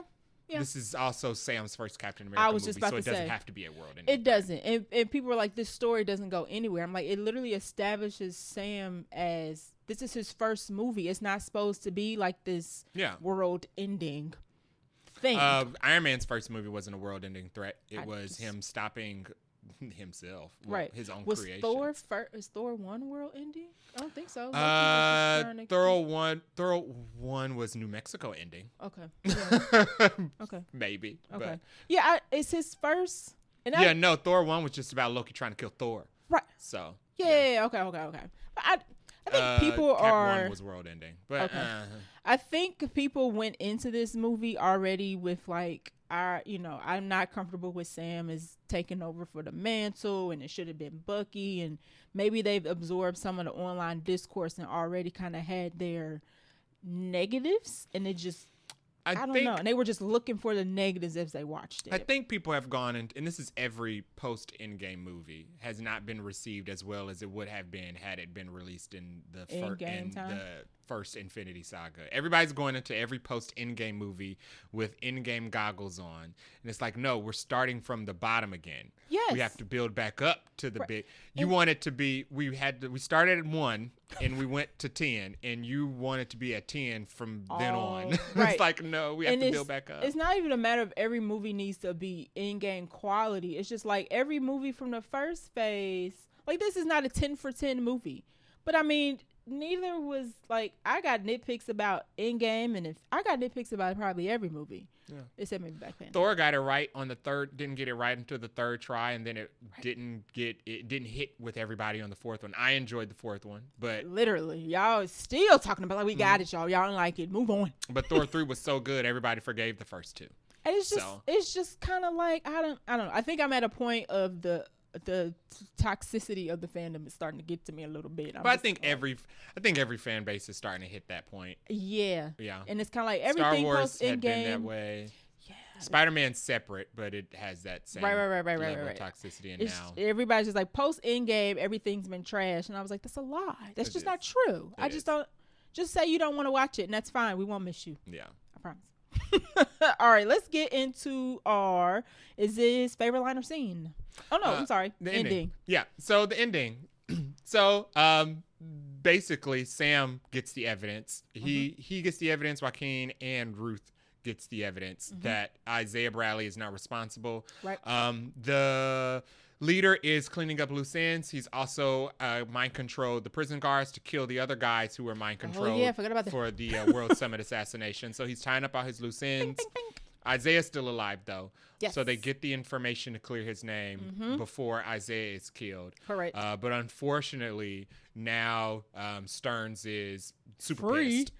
Free. Oh. Yes, he's free and pissed. Super pissed.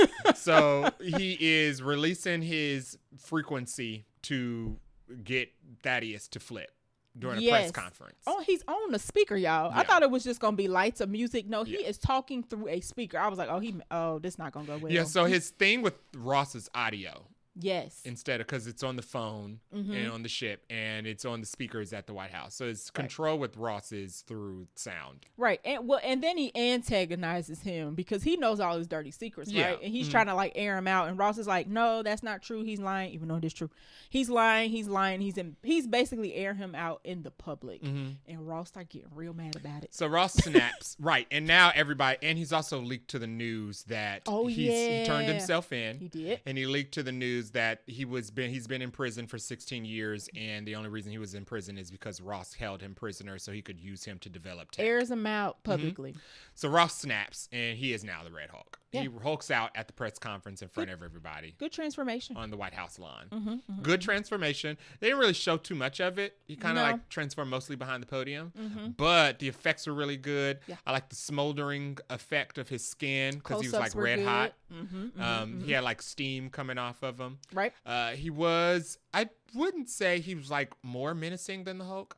He was as menacing as the Hulk. I would get as menacing for sure. He's as dangerous as like Wanda-controlled Hulk from Ultron. He's not warm and cuddly. Yeah. By any stretch of the imagination. I thought he was going to be like more dangerous because usually the Red Hulk is more dangerous or stronger or whatever. Okay. But no, I mean he's just like another Hulk. I thought it was fun. Yeah. The Hulk is scary. He was scary. Right. He's tearing it up.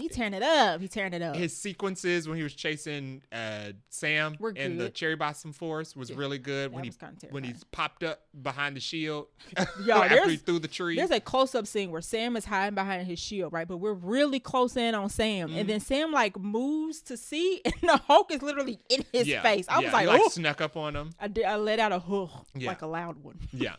So he looked scary. He looked threatening. He did. I liked that. I also liked the fact that Sam could wound him. Nobody else could. But Sam had the tools too because his whole slicing him up. All his gear was vibranium. Yeah. That's the only thing that can pierce Hulk's skin, I guess. Okay. Which makes sense. And adamantium. He was slicing the Hulk, trying to like wear him down. I was like, you're gonna slice the wrong artery, dude, and you're gonna kill him. Yeah. Like, hold on, slow down. So Sam and the Red Hulk go toe to toe. Good fight scene. Good fight scene. Sam wins, mostly because his suit is made of vibranium and can absorb impacts and then explode. He does lose a wing. But that's okay. Yeah, I was like, dang it, the whole wing though. So he gets a final blow on the Hulk, and he thinks he's down, but I thought he killed him. Yeah, I thought he was going to explode. I was like, oh my God, he killed Harrison Ford. Jeez. And that would have been fine. It would have, but I would have been like, dang. Yeah.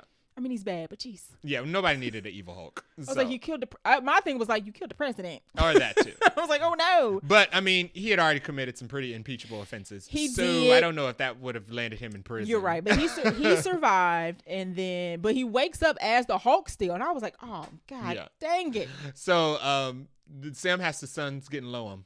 He about does. The cherry blossoms. And I don't know if that 100% worked for me, but then I was kind of like, well, how else, right? They weren't going to be able to do that. You had to kill him, or sun's getting real low. Or the Hulkbuster. It's And the only other thing that's knocked out the Hulk. Or Thor.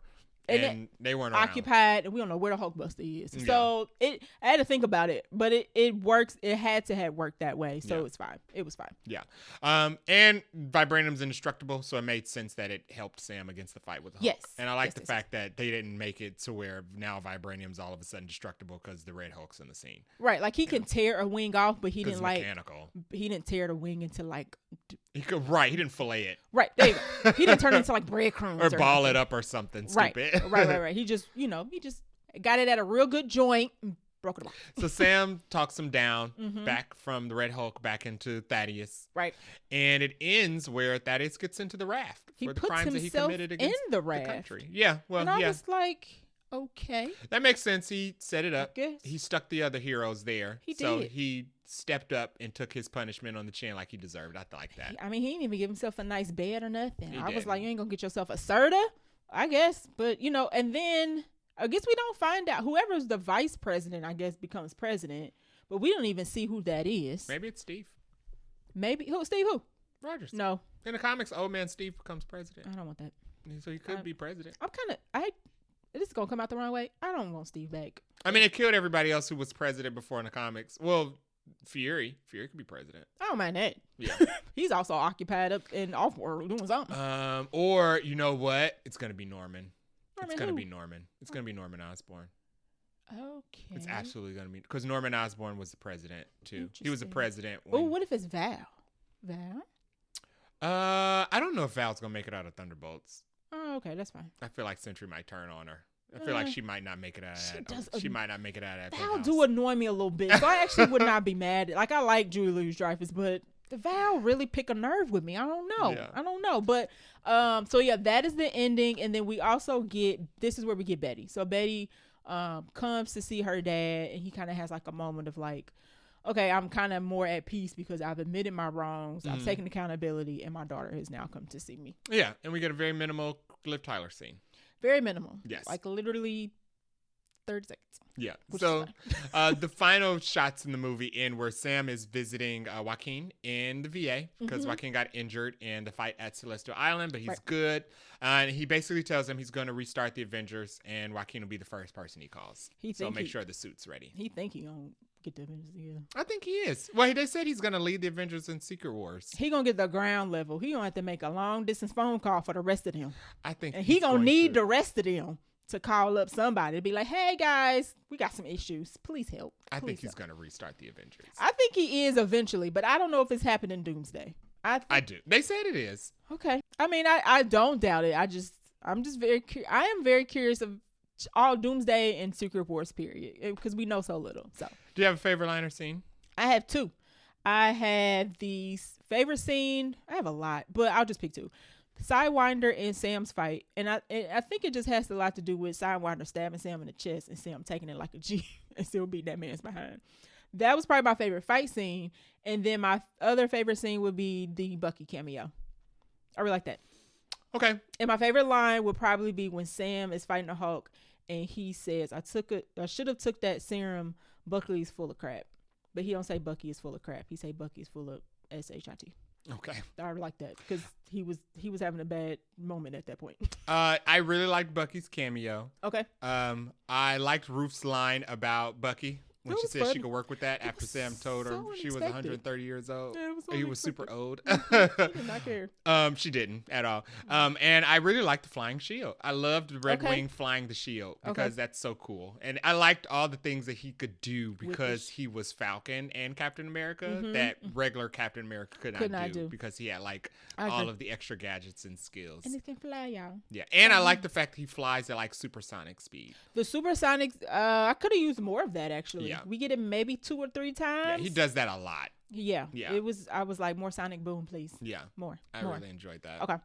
And then any other random notes that you have? Random note, they made adamantium stronger in the MCU. So like that. typically vibranium is the strongest element on Earth and adamantium is second. Okay, they flipped the order. I wonder why. I think what they're going to do is they're going to do the adamantium is the strongest, but vibranium is the most Readily available? fluid or something. Well, not really readily available because the Wakandans don't be down for that. Right.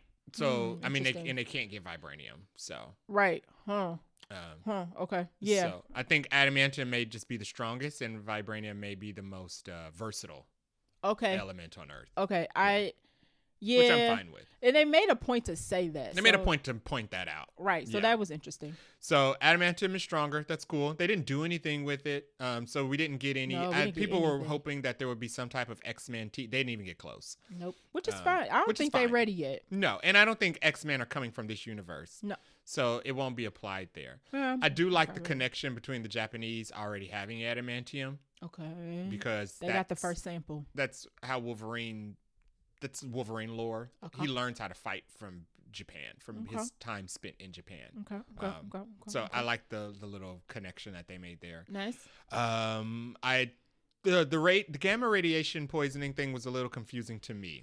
So I took it as he kept ingesting it over time and built up. I got it. Oh. But my question was, is gamma radiation not toxic?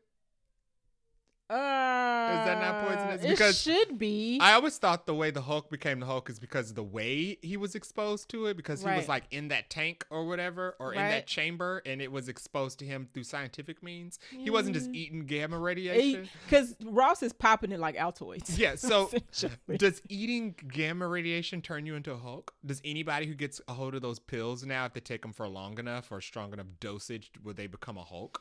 I'm assuming he has some genetic disposition that aided that. That part was a little questionable for me. The pills turn you into the Hulk thing was a little questionable for me. And I thought the pills were keeping him from turning into the Hulk when actually it was the opposite. I was like, oh, that would have made more sense. Yeah, if he but then he would have known he was the Hulk. It would have made more sense if somehow he deliberately turned himself into the Hulk. Yeah. That's what I thought. Because he saw how powerful it was. I thought that's what the movie was going to show. Right. And the leader gave him the pills to keep him. But they did it the opposite way. Yeah. Which was a little weird. You can't eat radiation and be fine. You're right. We watched Chernobyl. Yeah, great teeth too. So. You can't eat plutonium. Yeah. But I thought that was a little weird, but it was fine. I thought it was ironic that Anthony Mackie now has his own Tom Holland. Okay. That's cute. With Joaquin Torres. Because personality-wise, the characters are very similar. So I think it's funny and ironic that they gave him that. Yeah. And dirty old Mr. Randa. So. Oh. So the Japan, I guess he was I don't know what his title was. He's the Prime Minister of Japan. Prime Minister Takahiro Hira. Is the dad from Monarch Legacy of Monsters. Mm-hmm. And he was an awful dad. Awful. But he was a good actor. Not Mr. Randa. Mr. Randa was Kurt Russell's character. Yeah. Kurt and Riot Russell's character. But yeah, he's the dad from Monarch. He's the worst dad in the history of television. He had like 2 families. Literally saw his children. I guess he was there's an argument that he was trying to lead Godzilla away. But I mean, he could have said hi. Mind you, he didn't create 2 broken homes. Okay. Just watch that. That was a very good show. And they just wrapped filming season 2, by the way. So catch up now. He was still slightly unlikable in this. A little bit. I mean, it wasn't 100% his fault because he was kind of naive, but he was being played. But yeah, whenever I see him, I'm like, worst dad ever. Worst dad ever. He's never beaten those allegations. We already talked about the raft. I forgot about the raft, but I was like, who else is in there? Is it empty? Is it just the leader? Is it just the president and the leader? I don't know. Who else is in the raft? I don't know. And we didn't even talk about it. So the after credit scene is pretty minimal, but people complain about it because everybody complains about everything. But basically the leader is telling Sam, based on my calculations and probability, something else is coming from something else. So you need to get ready. And Sam was like, what you talking about? And then it cuts. And then obviously he's talking about Doomsday and Secret Wars. Yeah, he's talking about you think this is the only world and you think you're the only person protecting their world. Wait until you have to protect it from the others. Right, It just means variance. Right. So it was funny. The girl next to me, like both of y'all said Secret Wars almost at the same time. Yeah. So I thought that was pretty funny. Are we pretty much axing Secret Invasion even existing? Because there was a president in that show. Probably, yeah. And now we've had 2 presidents since then. So I'm okay with that. That's perfectly fine. And then you brought up a good point. Who told them a Celestial was a Celestial? Yeah, who gave them the name Celestial? Intel. So I was like, more questions. But that is all my random notes. Yeah. Okay, well, it's time to get into our rating. You go first. I will give this a 5. Okay. I enjoyed this. Oh, I'm struggling between a 4.5 and a 5. I don't know. Yeah, I will give this a 5. I had a lot of fun with this. Yeah, I really, really, really liked the fight sequences. That was what I was really interested in, seeing how they were going to do a Captain America-esque movie without a super serum soldier. Okay. And the fight sequences. You think they I knew it was going to be good, but I didn't expect them to be as good as they were. Yeah. They were really good. I thought the visual effects were really good. Yeah. I liked all of the characters. They have a lot of side characters in this. They do, but they're not extremely essential to the future. They played a part in this movie. We don't have to see all of them again. Like, we don't need Ruth again. We don't need the Secret Service agent. It doesn't leave a lot of threads. Yeah, but it fleshed out the world. I'm interested in seeing Sidewinder again. Yes. His part was small, but they created a character that I want to see. It's like a Madison. Like, Madison doesn't have to show up all the time, but now I know Madison exists in this universe, and I would love to see her. Right. I agree. I'm going to go with 4.75. Okay. And I'm taking off a quarter because I feel like they could have fleshed out. I did like Red Hulk and Harrison Ford, but I feel like if the leader was supposed to be main, then they could have fleshed him out a little more. And I didn't mind the leader not being sidelined. Right, so, but I other than that, it was a really good time. We're actually planning to go see it again before the weekend's up. Day. So or whatever that holiday is on Monday. A President's Day. Pick your president that you want to celebrate. Thunderbolt Ross Day. Sure. Yeah. I'll take it. I'll take it. At least he took accountability for his actions. He did, yeah. So we'll celebrate Thunderbolt Ross. All right. That is it for our review then. So go check it out. Go see it. If you don't see it this weekend, you got next weekend and the weekend after that, because Disney don't take their movies out of theaters for like 2 months. So you got time. And then take your friends. It's going to be in theaters. Take your mama, take your uncle, take your cousins, take your neighbor. Don't take your cat, dog, because they don't allow that. But you'll have a good time. You will have a good time with this movie. If you waited for the Marvels to hit Disney Plus and then you felt like a fool because you waited for the Marvels to hit Disney Plus, don't let that happen again. Don't do that, guys. I'm trying to not go off on threads and express my displeasure with the reception for this, because I'm just trying to be cool, because it feel like it's about to be the Marvels again, and I hate that. I hate that. And plus, we have another movie with a black lead and a black director that I want to be successful. And the thing about the Marvels was everybody who saw the Marvels knew it was a good movie. The people who felt like idiots were the ones who didn't go see it because they were told, they believed what they were told. And I feel like this movie is getting knocked because people already had preconceived notions about what the movie was based on what they heard, and they're kind of like, oh, he's Sam, he can't be Captain America. Like, it's like, no, y'all, let's see Rogers go. Good Lord, please. But yes, go check this movie out. It is good. You will have a good time, and let us know what you think. All right, so that is our review for Captain America: Brave New World. Go see it and tell us how you liked it. What are we watching next week? It is The Monkey Time. Another spooky. A very gory spooky. When does Mickey 17 come out? March 7th. Its critic reviews and scores are already out, so I was like, is that coming out next? It's got like a 78 on critics, which I mean, we don't really care about. It's out so early, but right, we don't. It's because it played at the Berlin Festival. Gotcha. Okay, so The Monkey. Yeah, so we're going to Osgood Perkins. We went to see Longlegs. We enjoyed it. I've seen it several times since. There's been good reception for the people that have seen The Monkey. So I'm actually, you know me, I don't do horror, but this one looked like it's going to be pretty funny horror, which I can do. This one doesn't look like it's going to be the devil in a corner. It's going to be like freak accidents, like Final Destination-esque. Yes. Which isn't scary. It's more like tense. Right. The monkey do look a little creepy to me. The monkey looks creepy, but the monkey isn't like possessed. An entity? Yeah, it's not like moving around and crawling around and screaming and shouting. If that monkey blinks, I'm immediately gonna lose sleep. I don't think it's gonna blink. It's gonna be. I think it's gonna be a little bit more subtle. And I think it's going to be the hijinks of the freak accidents. Yeah. So I'm excited to see that. I'm very much looking forward to this because the trailer just looks like it'll be a good, gory, messy time. And I don't mind gore. That's my thing, right up my alley. Is this another twin film? With what? Between this and Sinners? Or no, this is a Final Destination twin film. This is a Final Destination. Correct. Correct. You are correct. This is our first twin film of the year because we suspect we about to get like 3 or 4 more. So. Yeah. All right. So that is the end of our episode. Definitely leave your thoughts and comments about what you think of Brave New World. Mm-hmm. But also want to thank you for listening. If you like our show, please give it a share. You can leave us a review on Apple Podcasts or on our website, theyletnerd@podcast.com. Or you can also leave us a voicemail. And don't be coming up in the voicemails with no random crazy stuff about Brave New World because I actually won't play that. I will delete it immediately. But you got something positive to say. Go right ahead and I'll play it on the show. You can also follow us on Threads or IG at Vaguely Nerdy Podcast, Blue Sky and Twitter at Vaguely Nerdy Pod, and you can reach us at vaguelynerdypodcast@gmail.com. And if you're listening to us on a podcast app, you can watch our animated show on the YouTube where I have some cool glasses on. That's kind of like I'm flying. They goggles. And they red. They match Cap's outfit. But that's it for our show. And thank you for listening. Until next time. Bye. Bye.